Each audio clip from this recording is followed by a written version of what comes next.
So let's go over the basic mathematics and how to do this. So the first thing you do is you start with your expenses. Take a look at what you're spending right now. And if you're retiring before age 65, like a lot of younger people want to do, you're going to have to add health care, because if you have health care paid for by your employer, and if you're no longer working, you're going to have to pay for that. So your expenses plus health care. So that's one factor. The other factor is, what's your take-home pay? You know, you may be making $50,000 a year, $100,000 a year, but that's not what you're receiving. You might have money going into 401k, or you might have obviously have taxes, so your net take-home pay. And then you just take a look at an example, Joe, and I think that, you know, it's kind of neat the way that they do this. Yeah, let's say if my take-home pay, what my paycheck is $90,000. Start taking a look at your expenses. In this example, let's say the expenses are $40,000 and they can save everything else at 50 grand. All right, now your savings rate is 56% of your take home.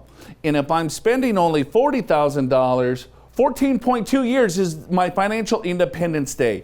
14.2 years. So if I go back here, $90,000 is my take-home pay, $40,000 is my expenses. You go to the chart, and I'll tell you, if I could save this, right, with simple assumptions here, is that my financial independence day is in 14 years. If I could save a little bit more, it's going to be 13 years, 12 years, 10 years, and so on.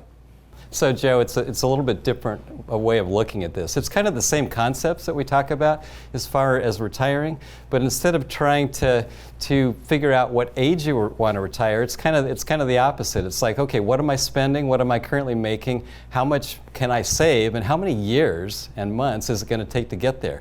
And when you look at this chart, Joe, I mean, it can be anywhere between 5 years and 50 years, depending upon your spending and your savings. Right. I think too, Al, is that if someone has just a simple plan like this, is that, you know what, if I do this, I can accomplish the goal in this time period. A lot of us just throw money at our 401k plans with no real rhyme or reason, right? But if they have an end goal in saying, you know what, if I do this appropriately, I can finally achieve this financial independence, or I don't have to work. Work is optional, even though I still might want to work. Guess what? If you go into work on Monday and you have a pile of money sitting in your bank account, guess what? Work isn't that bad. You could be like, you know what, if someone just rubs me the wrong way today, boom, I'm out. Go to our website, Your Money, Your Wealth. We got a special guide. We got a special guide today. It's the FIRE moment. We're looking at investment principles.